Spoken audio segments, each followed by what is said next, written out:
We are now recording. Beautiful. All right. So thank you for joining us, everybody. How are we feeling today? Mike, I'm going to unmute. There you go. Unmute yourself. I'm going to keep most people muted except for Mike. We're just going to kind of jump right into this because I know Mike has a lot to walk us through today. But Michael Pierandri is an ALC member from our Ridgefield Market Center, and he is the buyer's agent on the Home Vision Group team with Debbie Orr. And today he is going to walk us all through how he's doing his buyer consultations via, using technology, since he's not able to kind of sit down with people in person at this point. So, I'm going to throw a little bit of a curveball at Mike right now, but because I was planning to role play this with him. But does anybody else want to role play with Mike? Ooh. Anybody else want to be the buyer in this scenario? I mean, I'll do it, but I feel like it might be more fun for somebody else to do it. I think Christy Velez wants to do it. Christy? It's got to be somebody with video. Silva, Ryan, anybody? Well, Christy, you guys just want me to do it, don't so I'm you? giving someone else the opportunity. No, nobody. If you want to, you can unmute yourself. I'll do it. Uh-oh. You ready? You think you can handle Lisa? I don't know, Lisa. Don't I'm too hard on me. I'm a tough customer. All right. So here's what we're gonna do. All right. So Lisa we'll kind of play the buyer for this, and we're just gonna kind of role play it throughout. And then from time to time we can kind of break script a little bit to kind of to ask questions if you have questions, to kind of explain why you do something a certain way, or some of the transitions, things like that. Since this isn't for two reasons. Number one, a buyer consult sometimes can be as short as, half an hour. It can be as long as an hour and a half, 2 hours, depending on how in depth you're going with them and kind of where you are in the process. Because these conversations don't always happen just kind of in a formal sit down, right? You might have a phone call with them, and, you might be able to get bits and pieces of this over time. But what I'd like for Mike to do is just kind of walk us through, a buyer consult as if he was sitting down with a new buyer. He didn't really have much information from, other than maybe contact information and where they're coming from and the fact that they are looking to buy a house, and kind of walk them through what that might look like. Any questions before we get started? No. No? All right, Mike, take it away. All right. Hey, everybody. Really quick first, the one thing just in preparation that I highly recommend is, one, if you don't have your own Zoom account, definitely sign up for it. It's free, makes it really easy. And then once you get that, test it out with some of your agent friends at first, including me. Any of you guys can call me, but my first one I did virtually, I took about 10 minutes with them. Yeah, took about 10 minutes with the buyer up front, just trying to get into the, make sure the Zoom was connecting. So I would say, one, get your Zoom up and running. Make sure that make sure that it's running with someone here. And number two is get all your collateral, all your materials that you're going to have, and put them somewhere easily accessible. You'll see, I like to share my screen and take the screen off my face and, point through everything as we're going bit by bit. So what I've done is I've taken all my representation forms and my packet that I use, my buyer consultation packet, and I've put that actually just on the side of my desktop, so it's easily accessible. I can just click into it when I'm sharing a screen, and that way you kind of got it all there. All right. I want to make sure that you have like anything that you're going to be sharing with people via your screen, things like that, easily accessible on your desktop. Is that what you're saying, Mike? Yeah. Okay. I find that you might do it in tabs on a in a web browser, but if you're someone like me, I tend to get a little unorganized throughout the day. So before you guys got on this call, I made sure I had all the things I know that I need to show to Lisa right there, readily available. So I'm not fumbling around and flipping through a bunch of screens and taking up unnecessary, time there. So, all right. I guess we'll start. Cool. So Lisa, hi, how are you doing today? I'm doing great. How are you? I'm doing awesome. Thanks for taking some time out of your day and meeting with me virtually here. The circumstances. I'm glad we can still get together and chat about your decision to purchase a new home in Connecticut. Any questions for me right off the bat? Anything on the top of your mind? Well, I'm a first-time home buyer, so I'm not really Okay. sure of the process. Perfect. Nothing wrong with that, and that's why I'm here to help you through that process. I work with a lot of first-time home buyers, so hopefully I can help guide you down this path. Do you have any restrictions on time before we start? No, actually, I'm living with my parents, so I'm not in a lease. I'm not Okay. renting, so I'm very flexible. I would like to try to find a place so I can get invested in a property, but I am also concerned about the market and where it's going to go with this whole pandemic thing. Of course. Okay, and that's very normal. We're seeing a lot of that, and quite frankly, I was in the same decision, but we've our same position when this kind of first started to see where it was going. But luckily, the market's still gaining a lot of traction, and especially for you as a buyer right now, there's a lot of great opportunities for you out there. So first time home buyer, new to the process, perfect. What I'd like to do is start. Just giving you a little bit of background on myself and my team, and just a little bit of a roadmap down the path to buying your first home. If you have any questions as I start or on anything, just don't hesitate to let me know. No question's a dumb question, and that's why I'm here. All right. Right. Awesome. Cool. All right. So typically what I do is I'll open up the buyer consultation here, share my screen. So I'm going to share my screen with all you guys right now. Can you see everyone see my screen? We're good there? I'll take that as a yes. Awesome. Yes. Cool.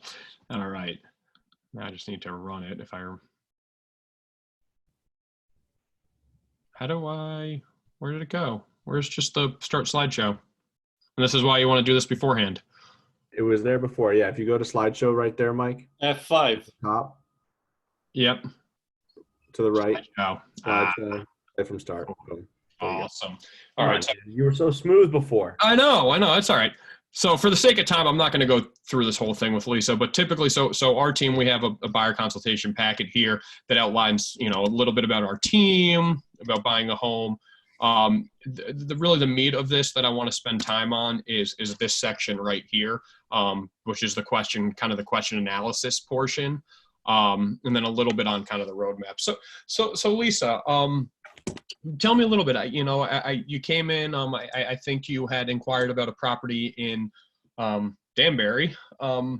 So let me just ask you a little bit about your ideal situation as you kind of think about going down this process and purchasing your home. What do you what are your thoughts? What's kind of the situation that you're looking for in getting into a new home? Anything specific? Well, since I'm a first-time home buyer, I have been thinking about a condominium. I'm Okay. going to reduce maintenance and all of that before I move on to a single family. I want to get invested. I'm tired of paying rent. I would like it to go towards something instead of nothing, which is what I'm being told by many other homeowners. Yep. No, makes sense. I just kind of want to get grounded, and it's time for me to buy a property. Yeah, you stop paying someone else's mortgage and start making your own equity, right? That's right. Awesome. So you mentioned you were a first-time home buyer. Have you had a chance to speak with a lender? Do you plan on financing this home? Yes, I will be taking out a mortgage. Okay. I'm not really sure how to start that process, so any Perfect. advice or direction would be great. Yeah, of course. And that's part of this conversation. So I'm happy. What I'll do is I'm going to send you some information on a couple lenders that I work with quite a bit that I trust very well. I suggest, just like with a doctor or anything else, give each one of them a call and have a conversation. They're going to walk you through it, can give you a little bit of guidelines on what you can and can't do. One thing that's really important is to know, to have a little bit of a sense of, what we can do and what we can't do before we start looking at homes. So you're not going just, us blindly looking, right? Okay. So what I'll do is, again, once we're done with this consultation, I'll send you an email just with some names on it. I'll let them know too that we've had this conversation. And I'll even put it out. I'm happy to have them reach out to you also, whatever works best for you. All right. Okay. Awesome. Okay, great. So And I will. will you email me? Will you call me? What will you do? What do you prefer? I will put it in an email just to have all their information there, but I'm happy to Yes. call you also. Whatever works best for you. All right. I'm pretty Okay. easy, call, text, email. So Okay. awesome. Okay, cool. All right. So do you want me to go through the whole needs analysis here? How's our time looking? Dan? I would say go through the needs analysis here, and then kind of like we talked about, and then go Okay. through the rest of the kind of your presentation. Yeah.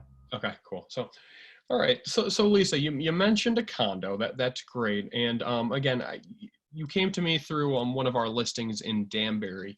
As far as towns and location, do you have any specific requirements regarding your commute or where you want to be as far as towns go?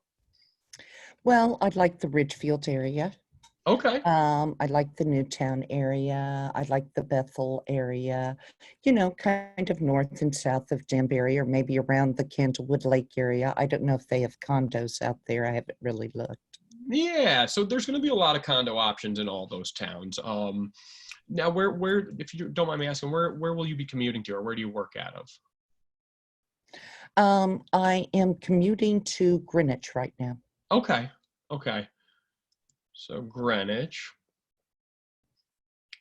So so a little bit lower Fairfield County. Great. So, you gave me a couple towns there. One thing that I tell my buyers is we're going to probably start a little bit broader here, and think of, as we start this process of kind of like a funnel. And as we go through the process, we're going to narrow that down. So right now we have towns, we have Ridgefield, Bethel, Newtown, a couple other towns that you mentioned too. As we go through, we're going to start narrowing that down and try to, we'll get more specific on which town may be the best fit for you. Some might have to do with your price point too, where you're looking to be on the price of a home. Now, as far as the condo goes, ideal condo situation, are you looking for a certain number of bedrooms and baths? Is price point your driving factor? How are you going about your search so far? I think I froze.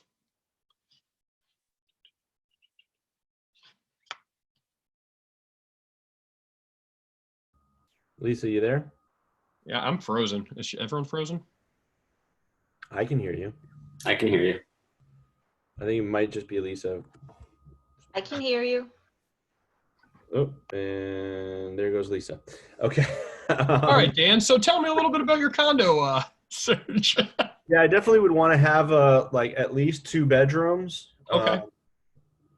One for myself, and then one either for as a guest room / office type situation. I don't mind stairs, so like that could be kind of nice to kind of have like a separate bedroom area from like the living area if I want to have people over, stuff like that. Okay. I don't like the idea of people being above me either. Don't like. Okay, so that's good to know. So as you know, with condos, we're going to find some complexes that might have second, third floor. So we'll keep that in mind. Now, how do you plan on? Do you plan on living alone in the space? For now, yeah. Okay, cool. And are you an entertainer? Yeah, I like to have people over. Okay, cool. All right. Now, how about amenities? Different complexes are going to offer, different things. Are there anything important as far as amenities within the complex or close to, certain things in the community? I mean, what kind of things are we talking about? Well, for example, so some complexes are going to offer you pools, or maybe that's important to you. Some are going to offer you tennis courts. Yeah, I mean, I love amenities, so. Okay. Amenities are great. Amenities are great. They are great. And okay, so some amenities. All right. anything else that you can, are there any non-starters for you? Anything that, you can't live with, or anything you just really want to avoid? I definitely need to be able to have my dog. Okay. So that's important. All right. Yeah. So, and you may or may not know that may limit us a little bit on different, well, two things. One, certain communities may not allow dogs, and some may. There might be ones that charge a little bit extra for dogs. So, again, as we look at communities, we're just going to have to look into those bylaws. And in fact, that's important to remember with condos. You are going to probably have an HOA and some bylaws to the community. So that's an important thing we want to keep track of. And anything you make an offer on, we're going to have a chance to review those. We're going to have a period of time to make sure that you can live with any of the guidelines of the community. All right. Yep. All right. So let me break script here for a second. About how long do you typically go through this conversation with people, and how deep of questions or how many additional questions are you asking? It depends on obviously the precursor. If I've already had conversation, a lot of people, like I was talking to you this morning, a lot of our leads come through on a certain property, or they're people that have been in my pipeline that I've been talking to for a little bit. So I might have a scope. So in the case, like when we started with Lisa, that's someone who was really broad to begin with, who I didn't know much about. Mm-hmm.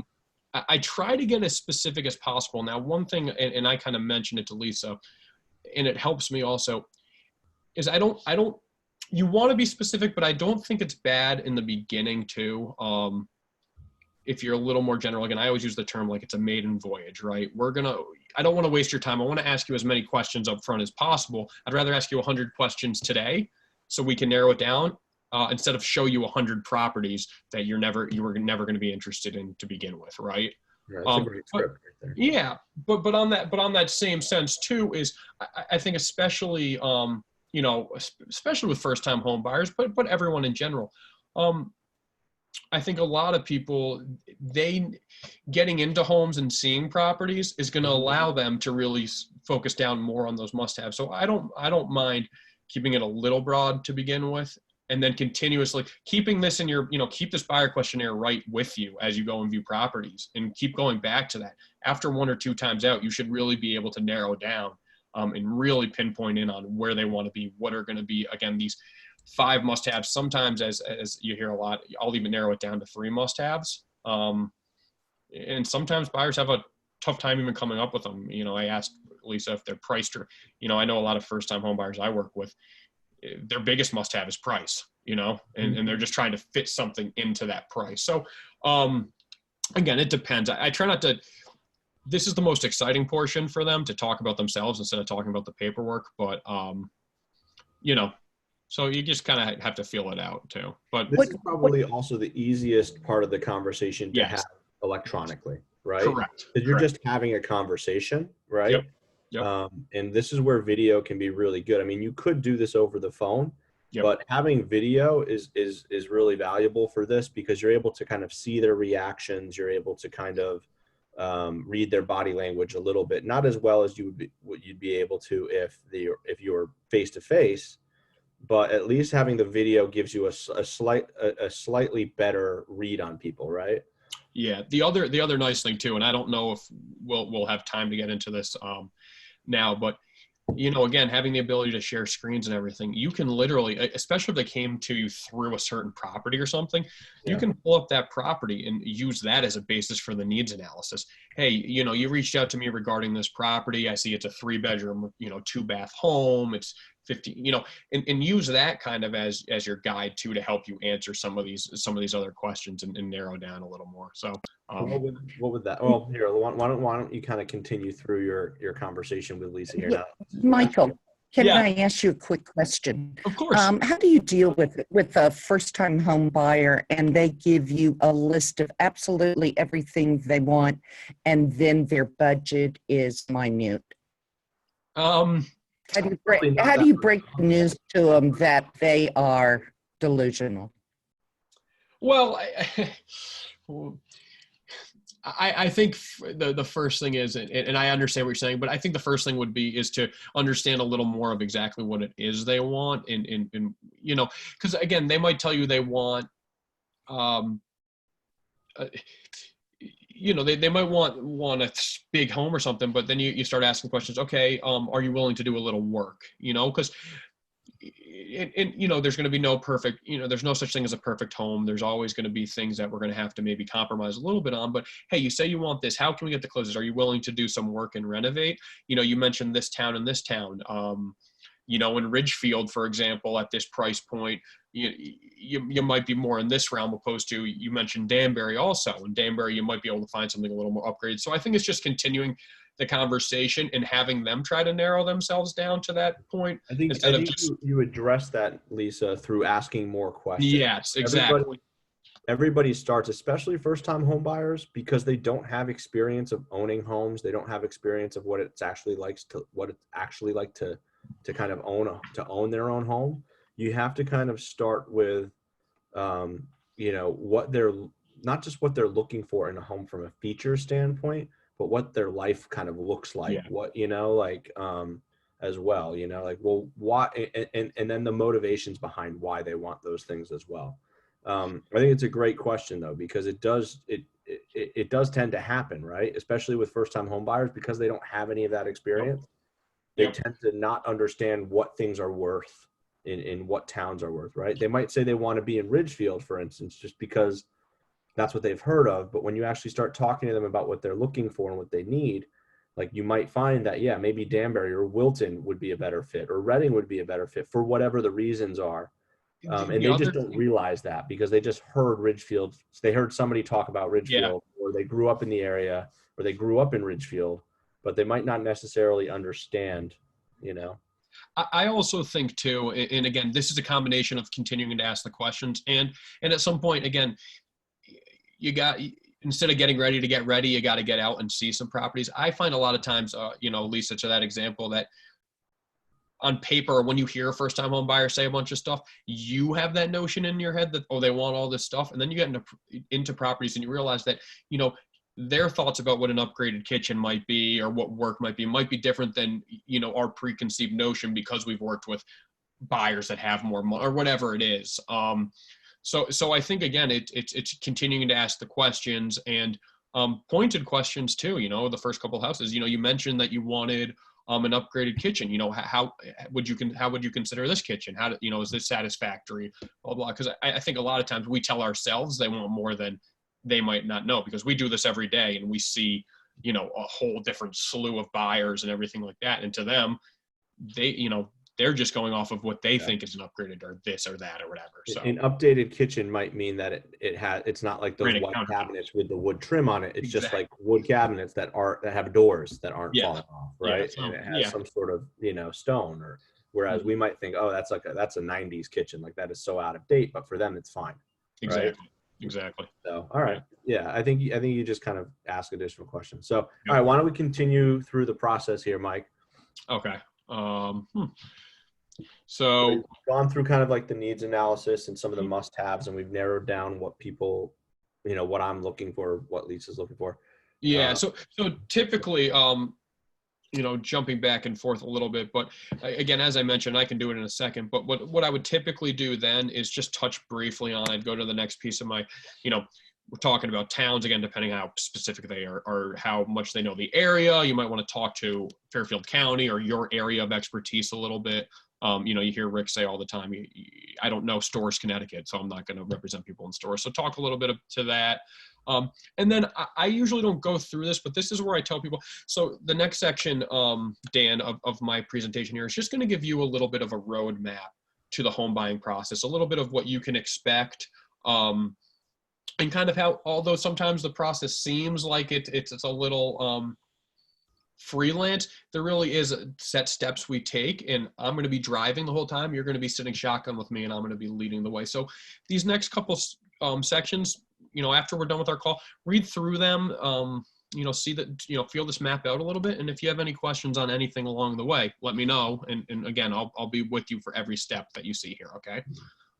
And would you maybe spend more time on this with like a first time buyer who's never bought a home? Yes. Yeah. I also,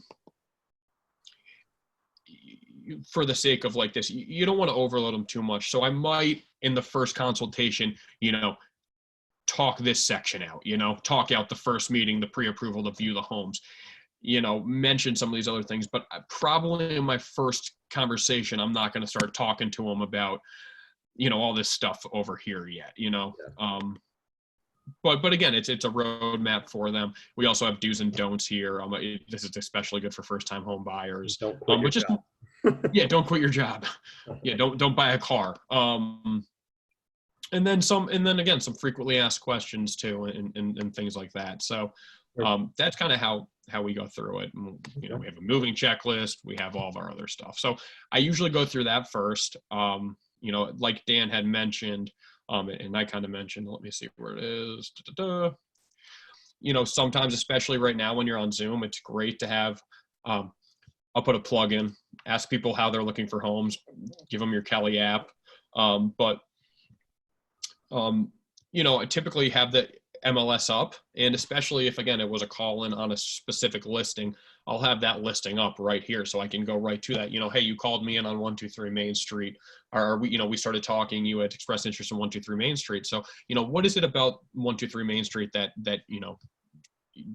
caught your attention? What is it that you like about that home?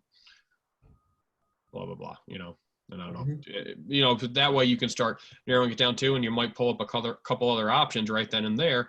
Again, I find that helps people narrow down. We were talking about the must-haves. That's a good way to do that too. So, all right. So then, as I said, I have everything right over here in the corner, as you guys see. So next thing, I get into the paperwork. So Dan, now that we've talked a little bit about what you're looking for in a home, love to get you out and see some of these. Don't you agree? Yeah, I have like 3 or 4 that I already want to go and look at. So perfect. I think I sent those over to you, right? Yeah. I took a look at those, and that's awesome. We can definitely we'll dive into those. One thing before we do that is just want to go over a little bit. So in the state of Connecticut, we do work under written representation. Are you familiar with this? No, what does that mean? Okay, so basically, and I'm going to give you a couple sheets. I'm going to start right here, and this is going to kind of go over exactly what that means and kind of our duties together. So basically, we're going to be married throughout this process, all right? You're hilarious. Which, yeah, again, my hair grows a little longer, and we'll be good.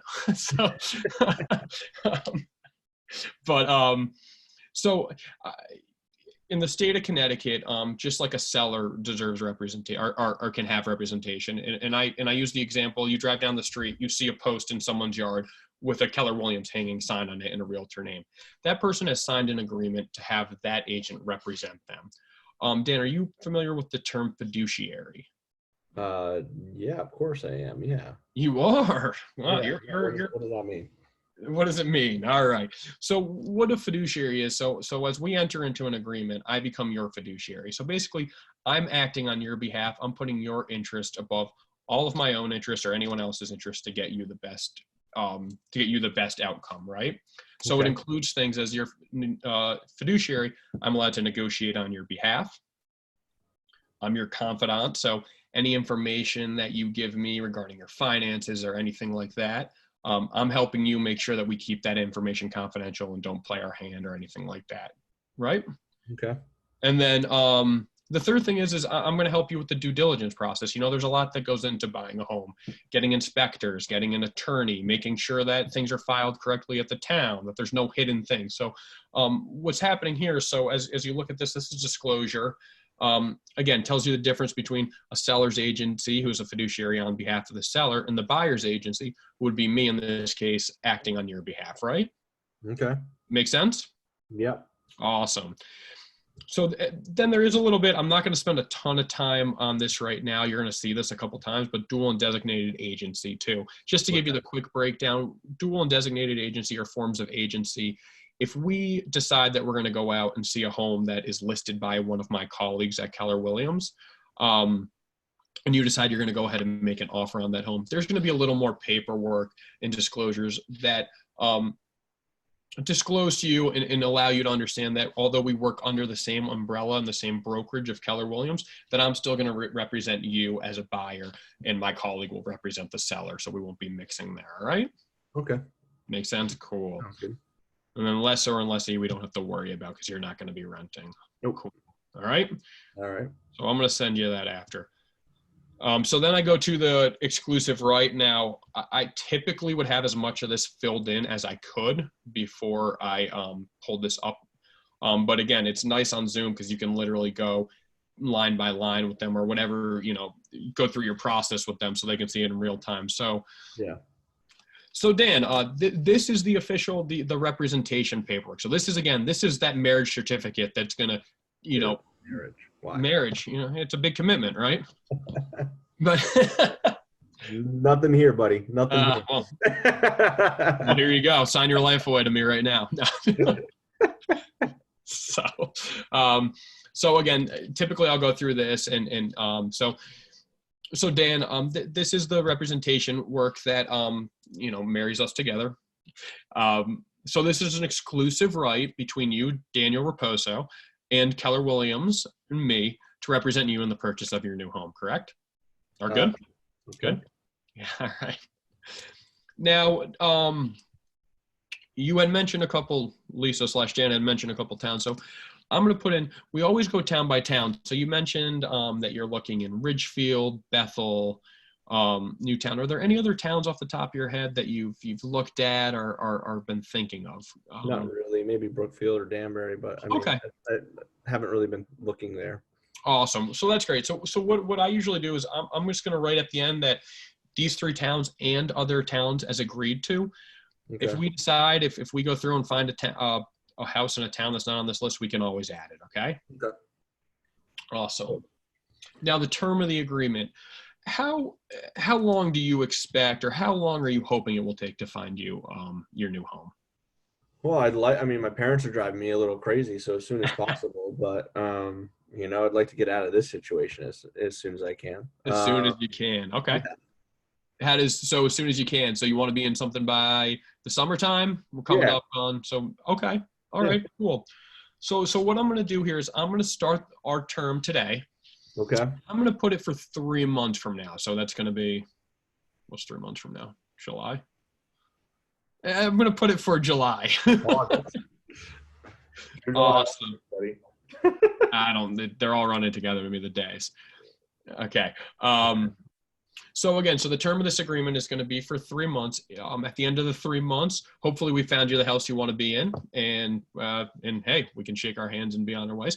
If we don't, we have the ability to extend this if we need to. All right. Okay.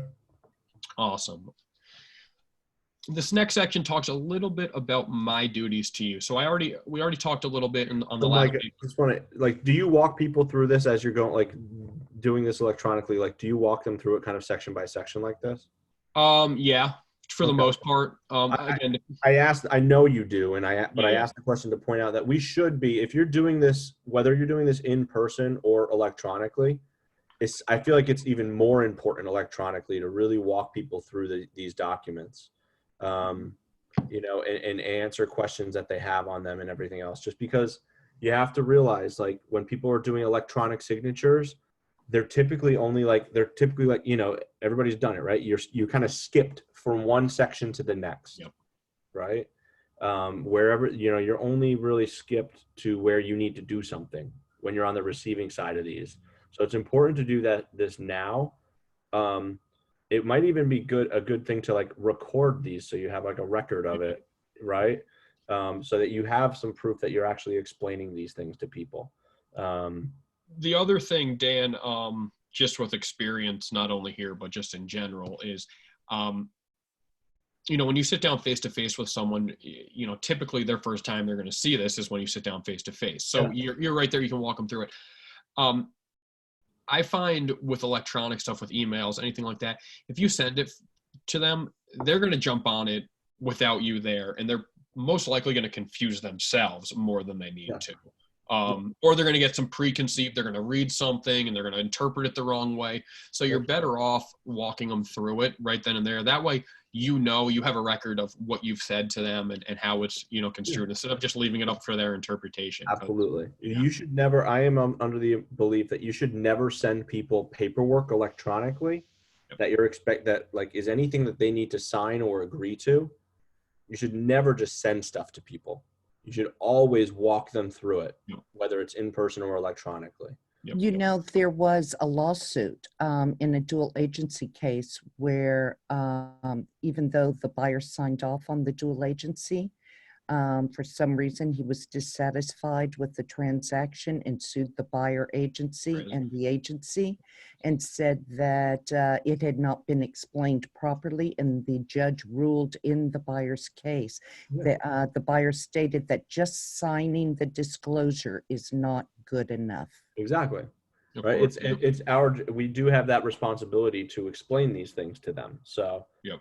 just something to keep in mind. You know, we shouldn't just be sending paperwork to people for electronic signatures. You do need to kind of explain things for that simple reason. If you've never, even if you've never even taken the time to say, so listen, I'm going to send you 3 documents. The first is an agency disclosure, and this is what it means. The second is a buyer representation agreement, and this is what that means. And then the third is the whatever, you know, that, and this is what that means, right? If you've never even done that, which I just did in like, what, 10 seconds, like, can you even really say that you explained something to somebody, right?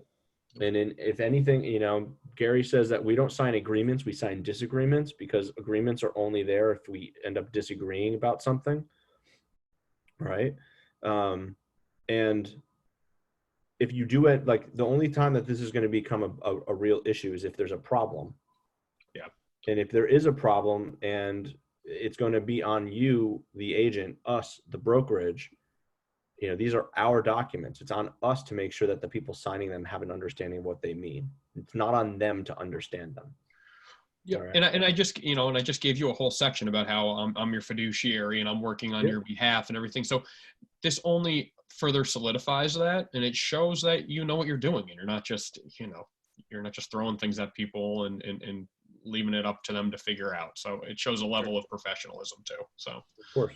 All right, cool. So I don't think we necessarily, I mean, yeah, I was gonna say, I don't, anything in the buyer representation agreement that you find that you get, and this is kind of a question for other people, we can kind of do a little mastermind or role play on this, right? Are there any sections of this that you find you get pushback or questions from agents or from clients a lot? You know what I find? I find when it comes down to the exclusive right and the terms of agreement, it's like, so does that mean I can only work with you? I cannot use another agent, and I'm just meeting you for the first time. So how do I know you're the one for me? Yeah, especially because Mike's been telling me how we're getting married. Exactly. It's like, my first thought is, oh, okay, is there an option of divorce? Yeah. which there is, but well, one thing I don't know if this really answers that question, but I really, and it talks a little bit about it in there, but you know, I'm going to use the word again, and you know, right, but like a marriage, you know, it's a two-way partnership. So I always tell people, you know, even though we're married, don't feel like, you're more than welcome. Do your research too. If you like going on, use the Z word, Zillow, in the morning, or my app. You know, keep doing that. You send me listings that you come across. If you want to go to an open house on the weekend, you are more than entitled to do that. I just ask that you just let me know what houses you're going to go look at, and let the agent know there that what you're going to go look at. So I think if you well, a couple things. One, if you lead in with all the other stuff, again, I think it kind of breaks the ice and demonstrates that, hey, I'm not just here to just sign you up without explaining. You know, it kind of puts them into, hey, this person's working for my best interest. They know what they're doing. They're professional. And then if you keep it conversational, and again, keep it as more of that partnership, I find that most people don't get too hung up on that, especially people that you've had some conversation with. If it's just a random new person, it might take a little more conversation around, but hopefully you've been building the rapport and demonstrating to kind of get people's guards down on that, if that makes sense. I mean, I don't know if you agree, Dan. Yeah. I think the biggest section, and I think it's the obvious one, is I do every once in a while get some pushback on the commission structure, or the commission part of the agreement. That's one area you want to go through it, but you want to go through it, you know, so they understand. But I know I have a tendency of talking myself into corners if I do too much with it, you know. I always point out this part up top. I think this is a really important thing, because it comes up right off the bat. Because I have a lot of people say, well, 3%. So you're telling me if it's a 2.5%, I'm going to owe you the second half of the percentage and stuff like that. So I think it's important to bring up that part. But yep. Anyone else? Cool. Yeah, so typically I go through this, again, I always make the point to ask them multiple times throughout. So as much as I can after each question, do you have any questions on that? Is there anything that you need to know? And then I always say, now that we've gone through it, I'm going to send you this to sign. Read through it again and let me know if you have more questions, or if you're not comfortable with anything, give me a quick call. I'm happy to chat through each section with them. Cool. Yeah. And then go through that. And then the last form I go over and I save it for the end, because I think it kind of brings back around a little more of a kind of a light feeling is the forms and steps. And this form goes over some of what we can and can't do, but we call this the ghost form because it talks about psychological impacts and, things like that. But this, again, just talks a little bit more about what I can do, what I can't do. And again, it demonstrates that if there's something, that I can't answer, I'm going to, again, guide you to the right direction of how to get these questions answered, blah, blah, blah. That's usually my my thing. All right. And then I get them to So Michael, you don't actually have the electronic form up in front, and as you're explaining it, you have them sign an initial. I haven't done that yet. I'm not saying you can't. I guess it depends what you're more comfortable with. Yeah, I think, Lisa, the only issue with that is in order for them to sign it as you're going through it, that means you have to send it to them before you meet with them and go through it, which is where I think you can where things can get complicated. Yes, that is a conundrum. That's why I So- thought, if it is sent to them literally right before the scheduled meeting. Yeah, I think you're going to be better off not doing that for two reasons. Number one, people, like Mike said before, people will tend to, no matter what you tell them to do, they're going to do whatever they want to do. And so there are a lot of people out there that will just start reading through the form and then misunderstanding them or kind of creating their own versions of what things mean. And these are forms that, there's legal language in there. There's references to general statutes and things like that. And I know that there are some people out there that will start reading that stuff and misconstruing it or kind of blowing it out of proportion a little bit. So that's the first reason why you might not want to send it to them in advance, no matter whether and they're going to do that, whether you tell them to, hey, I'm going to send you these forms and we're going to go over it together. Don't worry about signing them or anything. We're going to go over them together. They're going to do it anyway. Well, plus I find the other reason for it too is you might need to make changes to the forms. Yeah. And then so everything that you've kind of done up to that point was kind of wasted.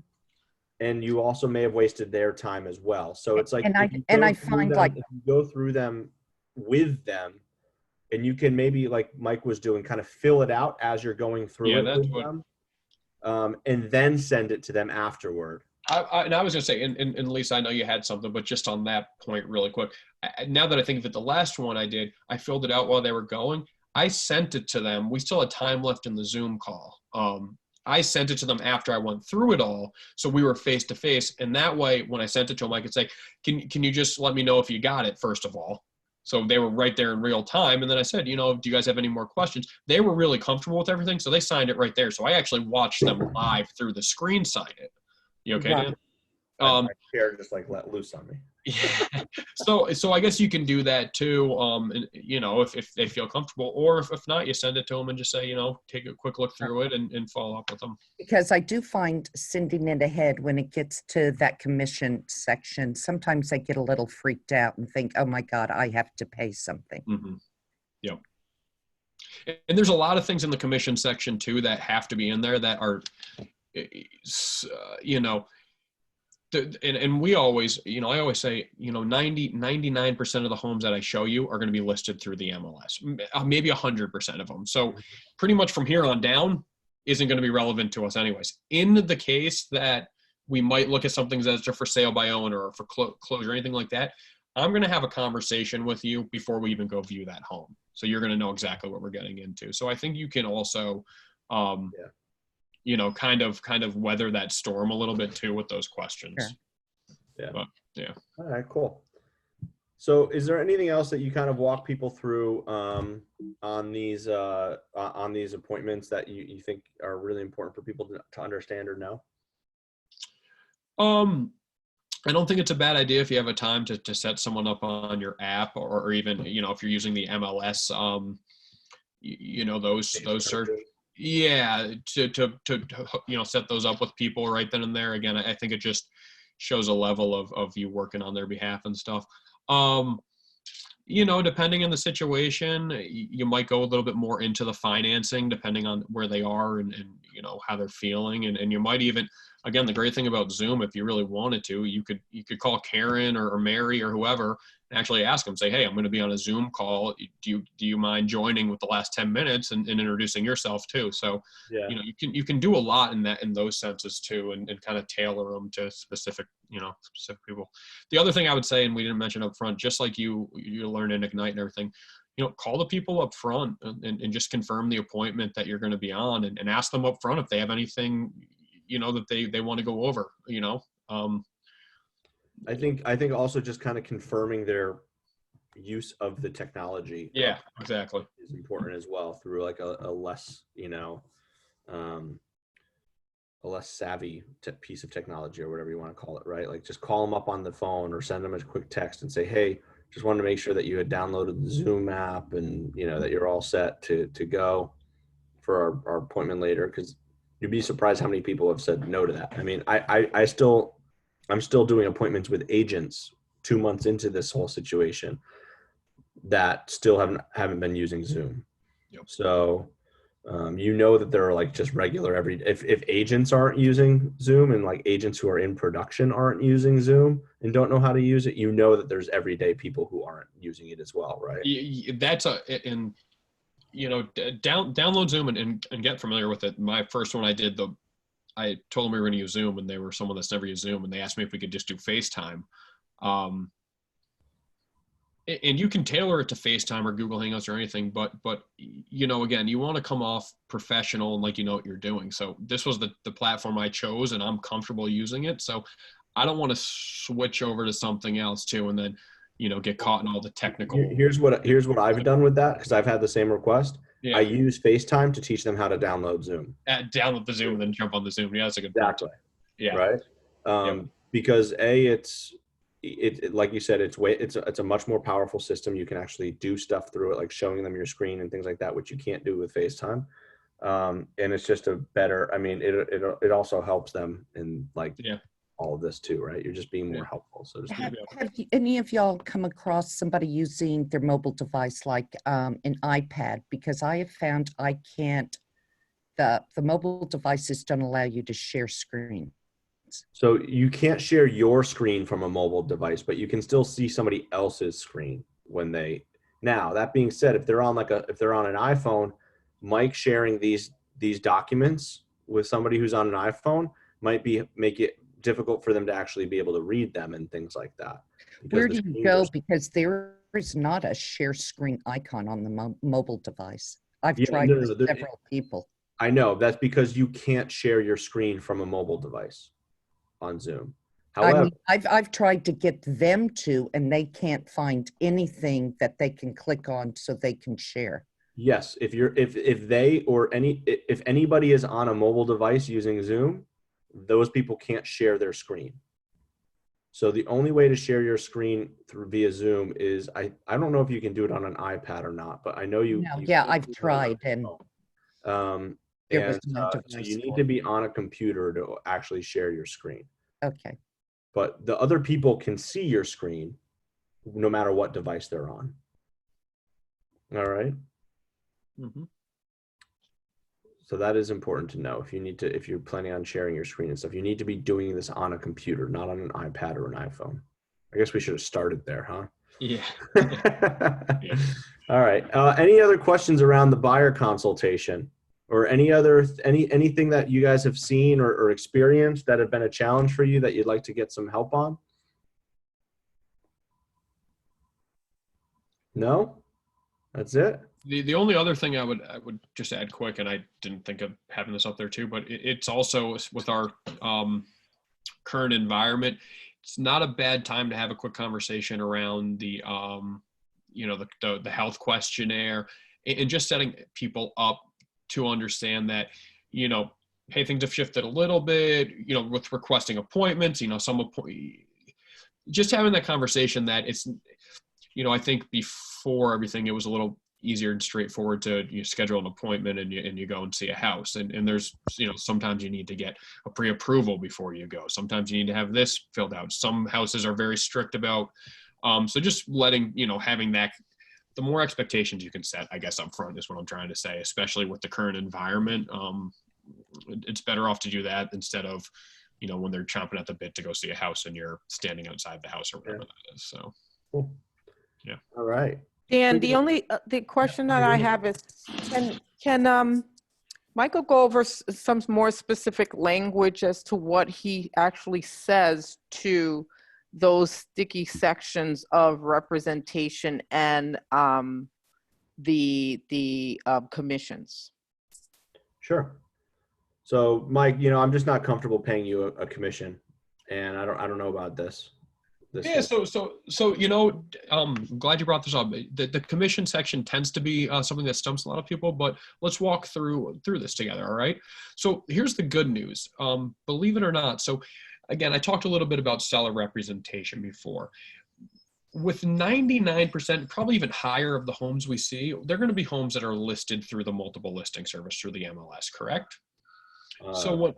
Yeah. So yeah. Sorry, I should have said correct. When in those circumstances, when a seller signs up to list with an agent, at that point they are actually signing a commission agreement there, and I'm getting paid through the MLS. So you're actually getting my services virtually for free.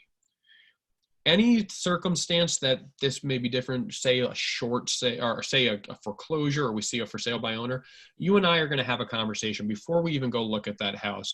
I'm going to do my research regarding commission. We're going to have a conversation, and so we know exactly what we're getting into. Mm-hmm. Pretty much what I said. Yeah. But I still don't want to have to pay you a commission. Well, here's the good news. Yeah, there's going to be slim chance. We'll call it a very slim chance of you actually having to pay any commission. So what happens? I mean, so what's going to happen if one of these guys aren't offering 3%? Like, what guarantees do I have that I'm not going to have to pay you that extra 0.5%?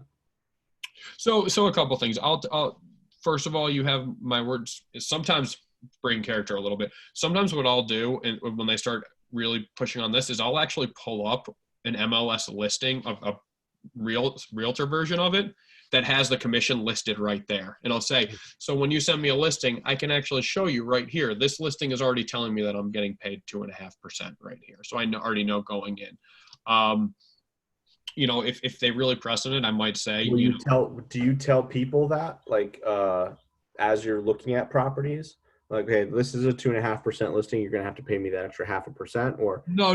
Well, first of all, if they really press on that, usually I tell people off the bat that anything from 2 to 3%, I'm good with, and there won't be any conversation. If it goes below 2%, I usually say, which is very, again, I think you have to keep harping on the fact that it's such a slim chance. An unlikely chance. And again, I think you just have to keep rehashing on, if we get to a property that this is the circumstance, you and I will have a conversation up front. I will have a conversation with the listing agent up front, or the for sale by owner, to find out what the commission structure even is.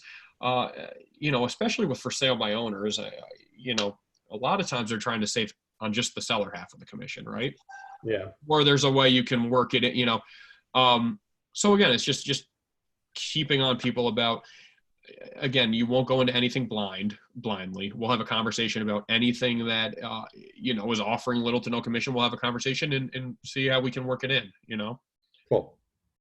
I mean, I don't know about everyone else. I find very seldomly that, I think in our heads, we tell ourselves that people are going to be harder about the commissions than they actually are. I don't know if anyone else has that, but I don't get too much pushback. No, I can agree with Mike as well. It's like, people will have questions initially, And once it's explained, they're usually okay with the explanation. People aren't pushing back. And the thing is, like, Mike is saying, majority of the time, the compensation is going to come from the multiple listing service. And, if we encounter any times that they do not, we will then explain that there is a way that we could build that into the transaction. So this way, no one's digging in their pocket. We're building it into the transaction. And usually people are good with hearing that. And there's not much pushback after that. It's a great script as well. Yeah. Yep. That's my teammate. If anyone didn't know. All right. Any other questions, people? Yeah, I have never done one of the, signing and just going on Zoom with, so this is like a whole new Yeah, it is for a lot of me. people right now. Yeah. So it's just kind of scary going over the whole thing, like the forms with them. I don't know how I would look at it and they look at it. And so I guess my question is, how do we start this whole thing for the forms to fill out? So a couple things. One, find someone, and I'll volunteer. If anyone on this call needs someone to run through it quick with them, we can find 20, 30 minutes in the evening. Find someone else in the office and run through it with them a couple times. I think you're not very different than my natural tendency is to worry so much about the what ifs of what other people are thinking. And I think at the end of the day, especially with this, be open, like when I did it with Dan earlier, say to people, getting used to the new technology, if there's any hiccups or any, people are human. I don't think anyone thinks you're going to be 100% a robot and know what, and be able to blah, blah, blah, blah, blah, blah, blah, blah, and there should be no. So, I think a lot of times we tell ourselves that people are going to have these, but if you're just conversational and your material and you're, helpful, again, you don't get that much pushback. But as far as starting this and stuff, call someone in the office, text someone and say, hey, I want to practice my buyer consultation online. Can we go on and talk through it?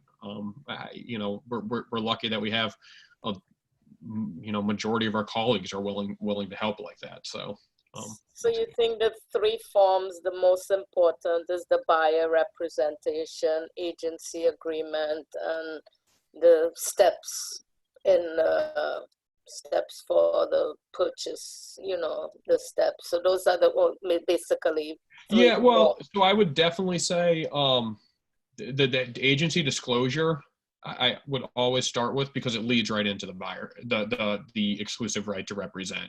It's a good way to set them up for, hey, this is what it means, and now we're going to talk about what it entails.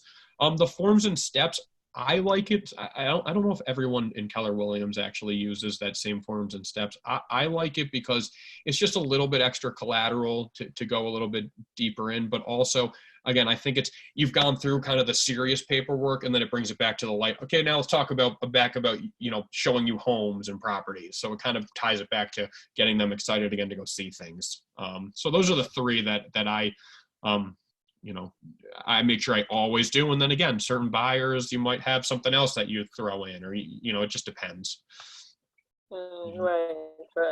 I think it's just initially starting the process. Of course. Yeah. Yeah. All right. Thank you. Yeah, it of was course. great. Mike, I have a question for you. Of course. Usually when I have a buyer, what I do first, and for talking, today and just briefly on the phone, the first thing that I do, I send it to the mortgage lender, because sometimes it happens that I pre-qualify them. Do you think is that a good idea, or should I just go like you did? Like I think you should. I think you should always pre-qualify people as much as you can. I think it depends on certain, for the standpoint of this, our role play today, it was someone who I didn't know too much about. So even to pre-qual, to send it to a lender, personally, I think it's better to get them on the phone, have the conversation. And while you're having that conversation, make that part of your presentation. In